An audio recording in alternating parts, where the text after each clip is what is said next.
Have you ever noticed how some people walk into a room and, without raising their voice or flashing a smile at everyone, the whole place just tilts toward them, almost like gravity quietly rearranged itself in their favor? Maybe you have a friend like this. I do.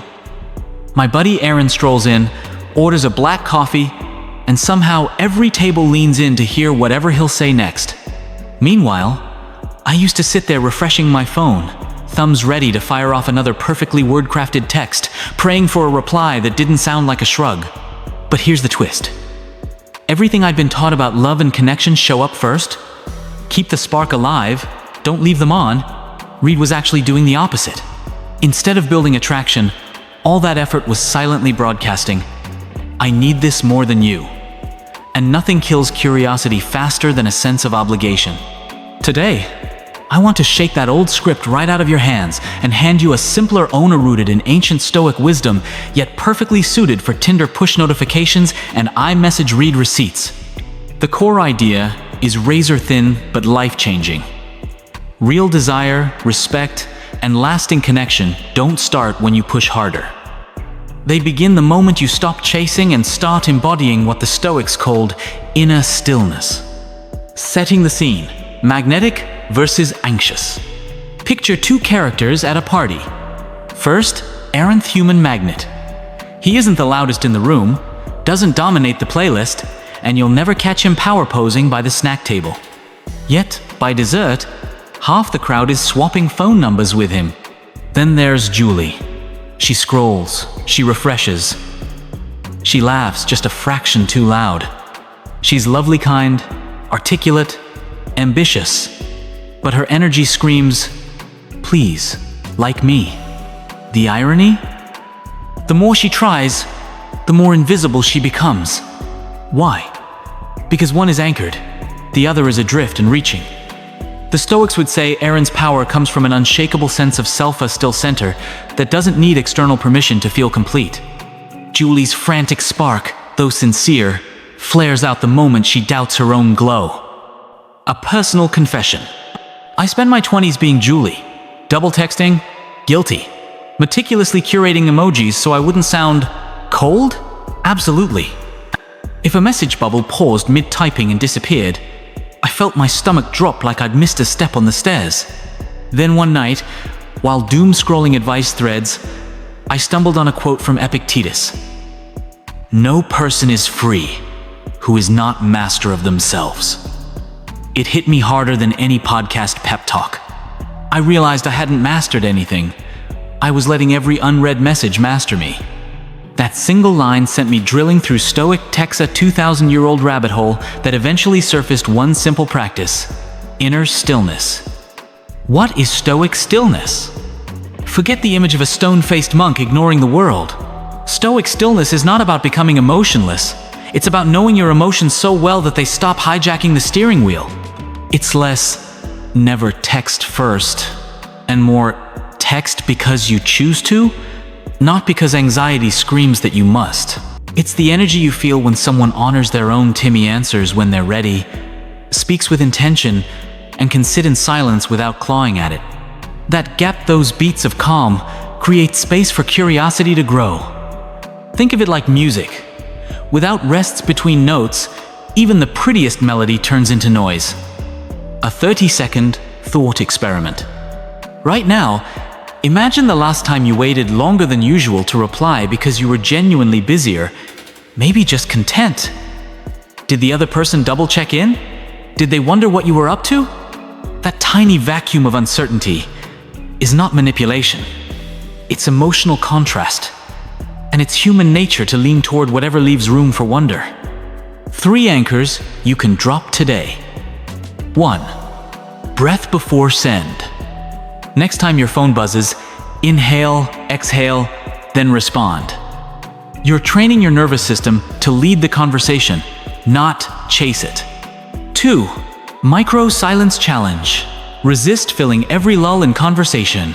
Ask a question, then actually leave space for their answer. You'll be amazed how intimacy often arrives riding on the back of a pause. 3. Presence audit. List 3 activities that make you lose track of time: reading, lifting weights, messing with a new recipe. Schedule 1 before you initiate any communication you deem urgent.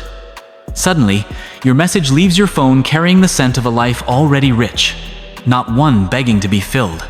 A question for you. If someone could only observe your energy, no words, no texts, would they see a lighthouse stable on the cliffside or a flare gun screaming into the dark? The answer shapes every interaction more than perfect punctuation ever could. Linking ancient wisdom to modern realities. Marcus Aurelius battled wars, plagues, and palace intrigue pressure far heavier than ghosting. Yet he wrote, "He who lives in harmony with himself lives in harmony with the universe." Translate that to 2025. The algorithm most worth hacking is your own inner code. When you stand calm in a sea of notifications, you embody a rarity people instinctively value. Closing hook for the episode. So, here's the promise of this journey. Change your presence and the chase flips. We're about to unpack practical steps from the 3-day stillness experiment to crafting replies that feel like invitations rather than invoices. By the end, you won't just know why Aaron draws crowds, you'll feel that same gravitational pull settling into your own chest. If that resonates, stick around. And hey, consider subscribing not because I'm chasing numbers, but because building a community of calmly magnetic humans feels like the most stoic thing we could do together. Ready? Let's breathe in, step back, and let the world lean toward us for a change. The invisible signal. Have you ever noticed how a text that arrives in 2 seconds flat somehow feels lighter? Almost disposable?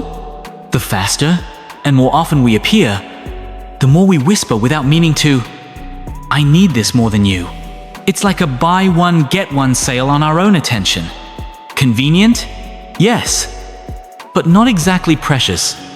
Supply, demand, and that one friend who's always free. Think about your buddy who answers every call on the first ring, rearranges their entire Saturday because you floated the word brunch, and Venmos the tip before the waiter even walks away. We love them, but admit it, their eagerness shifts the vibe. Compare that to the friend who's genuinely busy, who picks a day, shows up fully present, and then disappears into their own life. Which energy feels more magnetic? Psychologists call this the scarcity principle. Marketers live by it, and deep down, so do we. When something, whether it's a pair of sneakers or someone's time, is always on the shelf, our brain quietly relabels it ordinary. But sprinkle in a little weight, a little distance, and suddenly curiosity wakes up like a kid, smelling fresh waffles. Stoic wisdom versus the impulse to ping. Epictetus, an ex-slave who became one of history's sharpest Stoic minds, snailed it 2,000 years ago. No person is free who is not master of themselves. Scroll culture tells us freedom is instant access. One swipe, one tap. Epictetus flips. That freedom is choosing when to swipe, if to tap, and refusing to let every buzz dictate your mood. Stoic self-restraint isn't ice-cold indifference. It's the calm captain steering the ship while a storm of notifications pounds the deck. My always-online era, and the burnout that followed. Confession. I spent a year as a 24/7 human push. Notification, blue-bubbled messages, answered in under 60 seconds, statistically faster than paramedics in my county. I thought hyper-responsiveness proved I cared. What it really did was teach people to expect me on demand, then quietly value me less. I was the diner that never closes. Convenient, rarely memorable. One night, after the third unanswered, "just checking in" text, I stared at my glowing screen and realized I was bribing people with availability instead of inviting them with presence. Huge difference. The science of anticipation. Neurologists say dopamine spikes not when we get what we want, but when we expect it. That tiny gap between desire and arrival is the sweet spot of excitement. Kill the gap, kill the thrill. Overavailability floods the system, too much dopamine. No anticipation until the whole experience goes numb. Like eating the entire box of cookies in one sitting, The first bite sings. By cookie 12, you barely taste the chocolate chips. Analogy break. Street performer versus palace god. Picture a juggler on a tourist street corner. He shouts, waves, flips flaming torches and earns polite applause. Now picture the Queen's Guard outside Buckingham Palace, standing utterly still. Crowds gather, phones rise, kids giggle, adults whisper, "Will he move?" Same sidewalk, same tourists, different gravity. Stillness pulls. Performance chases. 3 simple shifts to rebalance the energy. 1. Delay by design. Before replying, let the message marinate for 1, 5, maybe 15 minutes. Not as a game, but as a breath. You're signaling, "I honor my pace and yours." 2. Distribute your yeses. Instead of scrambling for every plan, commit fully to fewer. Quality time beats constant time every single weekend. 3. Define your focus windows. Pick blocks of the day: mornings for deep work, evenings for loved ones when the phone lives face down. Watch how your presence sharpens like a good chef's knife. A thought experiment for tonight. Send no, "How's your day going?" texts after 8 p.m. Instead, jot them in a note. Tomorrow at noon, read the note and ask, "Do I still need to say this?" Half will feel irrelevant. The rest will flow from genuine interest, not anxious filler. That's self-mastery in microform. Questions to leave in the comment section. When was a time someone's slight unavailability increased your appreciation for them? Have you ever felt your own eagerness backfire? What did that teach you? Drop your stories below, because real wisdom grows in shared examples, not just clever quotes. Closing beat. Remember, attraction isn't earned by sprinting after every ping. It blossoms when you stand still long enough for intrigue to take root. So the next time your pocket vibrates, channel a little Epictetus. Choose your response instead of being chosen by impulse. Freedom, respect, and yes, genuine connection live in tea. Have you ever walked into a dark room, switched on a single lamp, and felt the entire space pull your eyes toward that one glow? It's not the bulb that's so fascinating, it's the darkness framing it. In relationships, the same rule applies. Contrast captures attention. When you retreat for a moment, you leave a shape-shifting silhouette the other person can't help but outline with their own curiosity. Let's test it together. A day stillness experiment. Starting tonight, give yourself 72 hours of intentional quiet. No first texts, no quick check-ins, no emoji waves from sheer habit. Instead, watch. Who notices the hush? Who leans in, asks, "Hey, everything okay?" And more importantly, how do you feel when your worth isn't measured by unread bubbles? I tried this last spring. Day 1 felt like biting my tongue for 24 straight hours. Day 2, freedom. I took a solo hike, phone on airplane mode, and realized half the chats I'd been feeding were limp from my overwatering. By day 3, the conversations that mattered resurfaced, stronger, calmer, chosen. Carl Jung once wrote, "People will do anything, no matter how absurd, to avoid facing their own souls." Silence forces that face-to-face meeting. When you stop filling every pause with noise, you hear the soft crackle of your own thoughts, some kind. Some uncomfortable, all honest. The vacuum principle. Nature hates a vacuum. So does the human mind. Leave a gap, and imagination races to fill it. That's why cliffhanger television finales keep you binging at 3 a.m., and why the friend who disappears for a weekend sparks a mini-group chat detective hunt. Used with integrity, absence isn't manipulation. It's a reminder that your presence is a gift, not a utility. Remember Plato's challenge. The first and greatest victory is to conquer yourself. Choosing stillness is that victory in miniature. Instead of conquering another's attention, you conquer the impulse to chase it. Questions for your inner notebook. 1. When was the last time you allowed a conversation to breathe rather than sprint? 2. Which relationships thrive without your constant tending, and which wilt? 3. If you muted every notification for one evening, what corners of your mind would finally get daylight? Jot your answers down. Share one in the comments if you're brave. Anonymous letters to future you if you're not. A gentle call to action. Over the next 3 days, let silence do some of the talking. If you feel restless, breathe. If you feel powerful, smile and resist the urge to broadcast that power immediately. Then come back and tell us what shifted, inside or out. Stay tuned because in the next segment, we'll explore how mystery and unpredictability keep the spark alive long after the first hello. Have you ever noticed how a song you hear all day on the radio slips straight past your memory, but the one the station saves for Friday nights lives rent-free in your head all weekend? Scarcity changes the way our brain assigns value. The same rule maybe especially applies to you. When we make ourselves constantly available, we quietly teach the world that our presence is an all-you-can-eat buffet. Tasty, sure, but never special. A better strategy? Become the pop-up restaurant that opens 2 evenings a month people line up because they know each moment counts. The pause that protects your worth.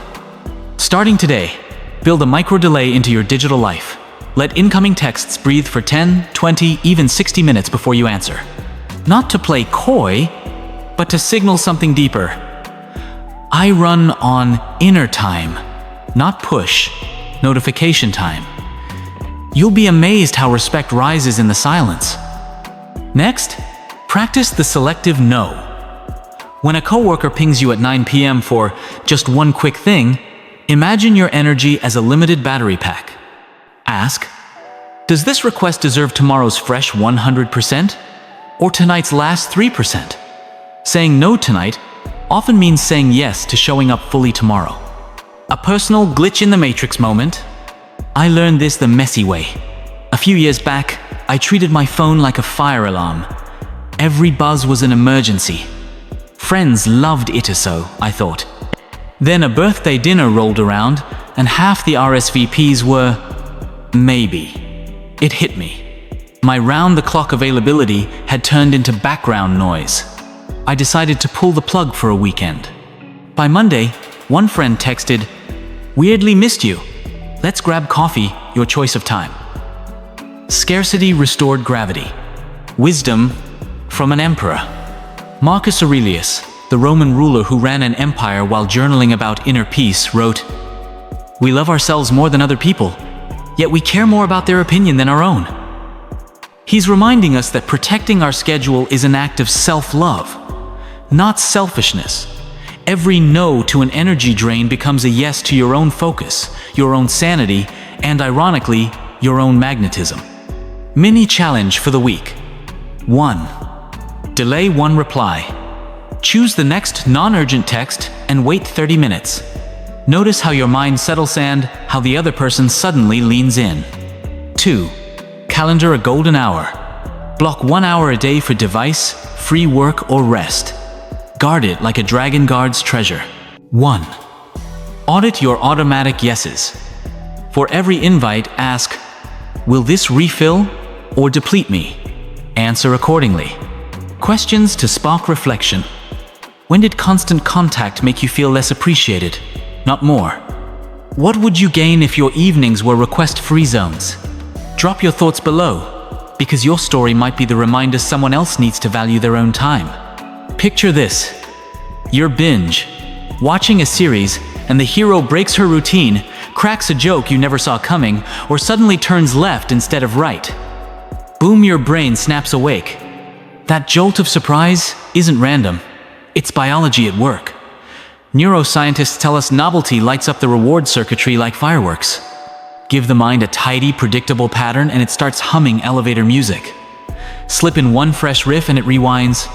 Wait, what just happened? And now you're leaning forward, popcorn halfway to your mouth. Our relationships run on the same circuitry. Answer every text with identical timing. Recycle the same safe stories, keep the emotional thermostat locked at 72 degrees, and even the warmest connection drifts into background noise. Marcus Aurelius, The Roman emperor who balanced border wars with nightly journaling saw this centuries before dopamine got its Wikipedia page. The universe is change. Life is opinion. Translation for 2025: what doesn't shift slips out of sight. So, how do we thread healthy unpredictability into everyday moments without turning life into a soap opera? 3 micro switches. 1. Timing tilt.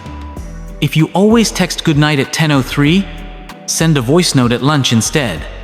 Or handwrite a 2-line postcard, yes, snail mail still exists, and watch curiosity sprout in the time it takes the envelope to travel across town. 2. Tone swap. You're known as the serious one? Drop a playful meme that pokes gentle fun at yourself. If you're the perpetual clown, share a quiet observation from your walk this morning. Each pivot says, "I'm still unfolding, come explore." 3. Topic detour. Next dinner, skip the weather and ask, what song instantly rewinds you to high school? Or, if fear vanished for one day, what would you do before sunset? Uncharted questions open doors. Standard chit-chat keeps shut. I tested this last month with my dad, retired engineer, schedule tighter than an Excel sheet. Instead of our usual Sunday call, I sent him a playlist titled, "Songs You Taught Me to Love." No explanation. 2 hours later he rang, half laughing, half teary, eager to tell me where he was the first time he heard track 3. Same relationship, new tributary, deeper current. Before we move on, a quick mirror check. Where in your life have you let certainty calcify into sameness? Is it the weekly status meeting that could use a 5-minute weird fact opener? The marriage date night that's become the same booth, same burger? Jot one stale pattern in the comments, then one tiny twist you'll try this week. Let's crowdsource a menu of micro-adventures. Remember, we're wired for rhythm and for remix. Give people the steady beat of reliability, but lace it with riffs of surprise, and you'll feel attention sharpen like a spotlight, the good kind, the curious kind. Because in a universe that is change, the soul that flexes with change becomes unforgettable. Let me ask you something. When was the last time a random, "You're amazing," in your inbox actually made your day? If you're like me, the high fades faster than a doppio espresso. That's because deep down we can smell approval-seeking praise the way a dog smells fear, too sweet, too soon, too generic. Our brains evolved to sift signal from noise, and mass-produced compliments are the TikTok loop of human connection. Catchy for 5 seconds, forgotten by 6. Carl Jung, who spent a lifetime mapping the hidden corners of the psyche, summed it up cleanly. You are what you do, not what you say. Translation? Words that fly out before the action lands feel like confetti at a party no one planned. But praise that arrives on the heels of something tangibly an all-nighter finished, a boundary honored, a kindness nobody noticed hits like a handwritten letter in a mailbox of bills. You reread it. You save it. You grow from it. Here's a quick illustration. My little brother Max once ran his first 5K. Before the race, our group chat was full of, "You've got this, champ."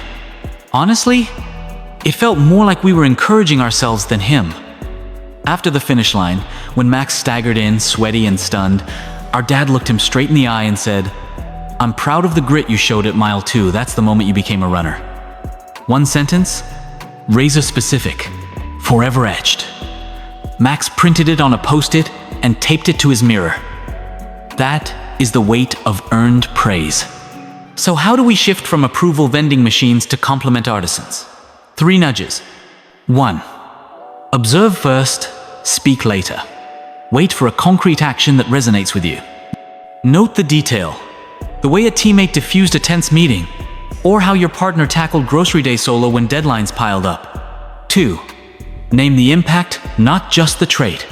Swap "great presentation" for "the story about your grandma turned that data into something I could feel." Depth beats breadth every time. 3.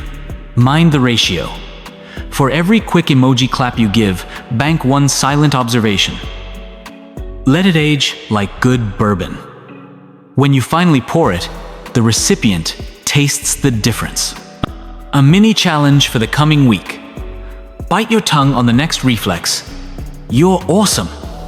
Instead, jot a note in your phone, a sentence or two, capturing what specifically impressed you. When the moment ripens, speak it slowly, face to face, or in a thoughtfully crafted message. Then watch the reaction. Eyes widen, shoulders square, silence linger. That's growth taking root. Now, flip the camera inward. Whose approval are you rushing to secure with easy praise? And what would happen if you replaced that sugary sprinkle with a solid act of service, a follow-through, or just the attentive presence that says, "I see you, no glitter necessary"? Drop your thoughts below. One crisp, earned insight may be the compliment we all need to let's play a mental movie. Picture two people at the same party, both leaning against opposite walls. One fidgets with their glass eyes darting, smile stretching wider every time someone glances their way. The other stands still, shoulders relaxed, content to sip and scan the room on their own timeline. Who draws your eye first? 9 times out of 10 it's the second person, and it's not their outfit or charisma tricks, it's the quiet confidence of someone who's perfectly willing to walk out the door if the vibe slips. That's the prize mindset, an inner posture whispering, "I'm already enough. Your approval would be lovely, but I'll still sleep just fine without it." Magnetism lives in that calm willingness to choose and not chase. A story from the field. Last year, I interviewed Elena, a Brooklyn chef who quit a Michelin-track kitchen to start a tiny supper club in her apartment. Seats sell out in 6 minutes. I asked her how she markets so effortlessly. She shrugged. "I cook whether people show up or not. The food is the prize, I just set the table." That energy firm yet detached makes diners scramble for reservations faster than any billboard ever could. The Socratic self-check. The Greek sage Socrates insisted that an unexamined life isn't worth living. Let's borrow his lantern for a moment and hold it up to our own habits. Next time you feel the itch to over-explain, over-text, or bend plans you actually enjoy, pause and ask, "Am I acting like the prize right now?" If the honest answer is no, don't spiral, just recalibrate. Maybe that means closing your laptop instead of sending the 4th follow-up email, or stepping away from a conversation where you're the only one steering. Small course corrections, but they signal to both sides me time. My peace, my presence carry weight. 3 micro habits to anchor your worth. 1. Leave room on your calendar. A diary packed edge to edge screams scarcity mindset. Book white space the way art galleries display masterpieces in generous frames. 2. Speak last, not first. In meetings or friendships, listen until you can add value, not volume. Silence builds gravity.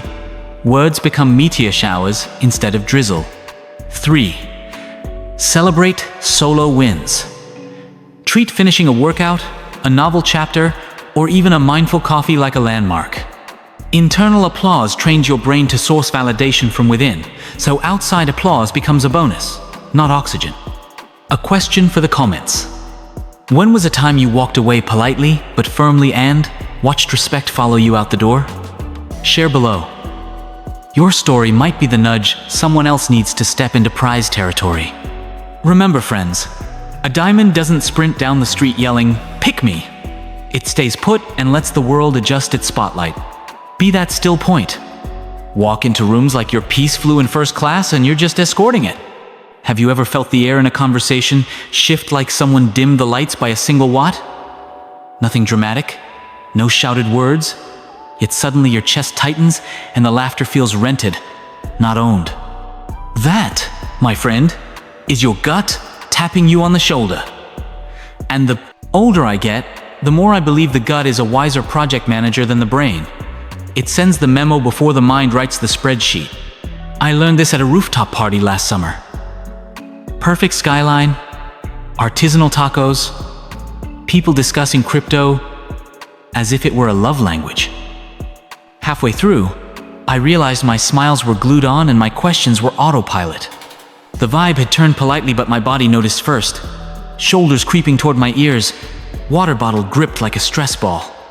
Old me would have powered through. afraid to seem rude. Yumi did something radical. I thanked the host, pocketed a taco for the road, and left. No excuses, no drama. The relief felt like taking off dress shoes after a wedding.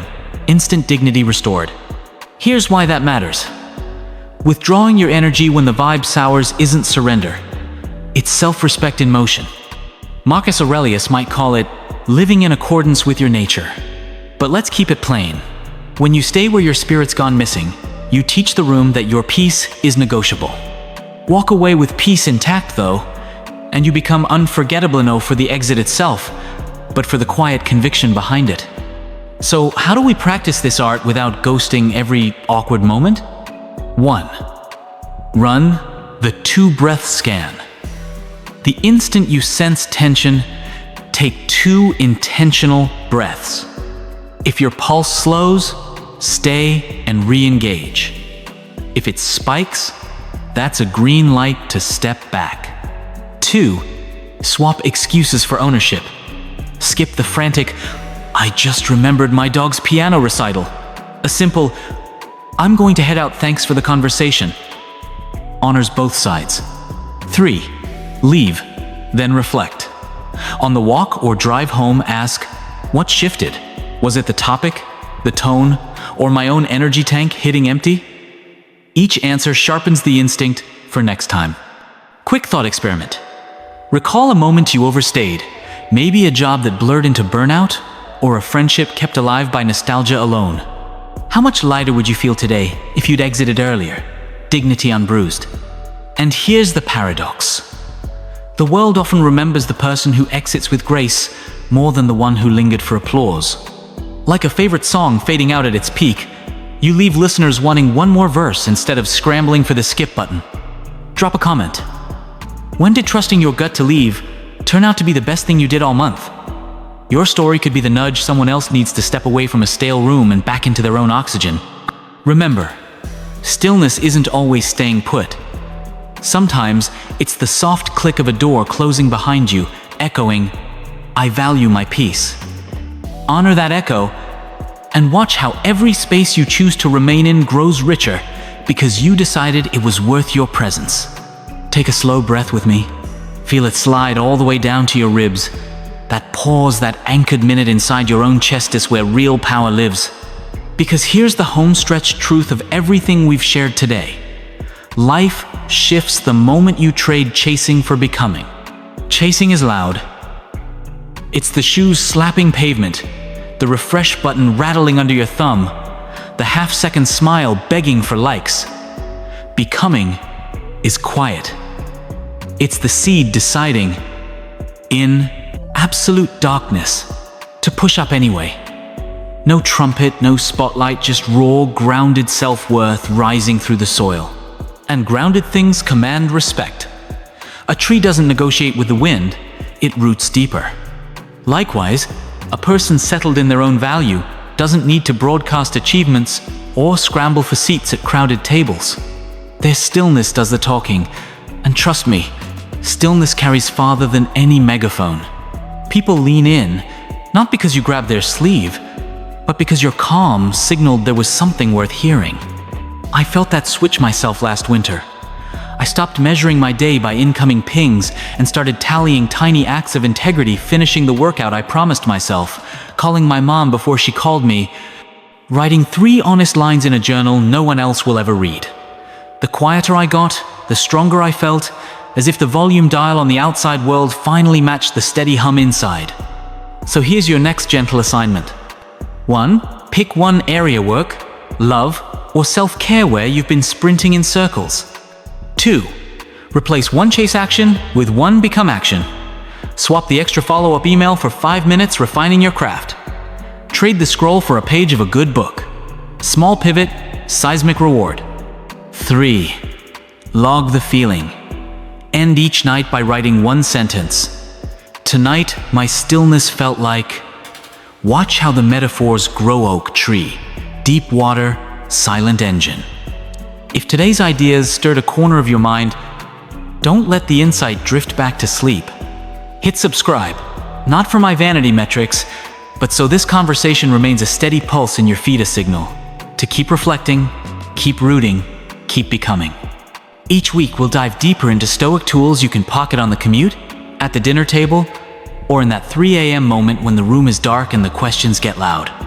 Until then, walk lightly, breathe slowly, and remember, you're not here to outrun anyone. You're here to unfold into the person even silence can't ignore.